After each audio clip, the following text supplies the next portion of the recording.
Hongera sana. Hongera. Neno moja.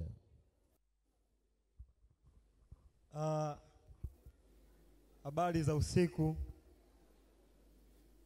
Awali ya yote mimi nimshukuru Mwenyezi Mungu kwa watu wote ambao mmefika hapa.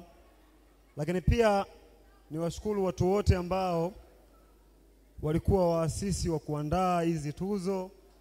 Mimi nitoe rai moja kwa wale ambao wamekuwa nominees, wameshinda au hawakupata bahati ya kushinda. Tuzo ni heshima. Hicho cha kwanza, lakini cha pili, tuzo ni deni, haijalishi uwe umeshinda ama umeshindwa. Aliyeshinda anatakiwa kuliweka deni kuwa yule aliyemshinda asipate nafasi ya kumvuka, lakini pia yule aliyeshindwa anatakiwa kubaki na deni kuwa wakati mwingine apambane na yeye ashinde, kwa sababu ni heshima. Kwa hiyo kwa kusema hayo, mimi niwashukuru sana, niwapongeze sana timu yangu ambao wamekaa hapa, kwa sababu wasingekuwa wao sio mimi. Lakini pia nimshukuru sana mkuu wa mkoa wa Morogoro kwa maneno yake mazuri.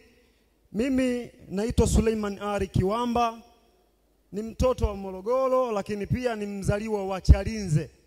Familia yangu iko hapa. Nadhani Chalinze na Morogoro ni pua kwa mdomo.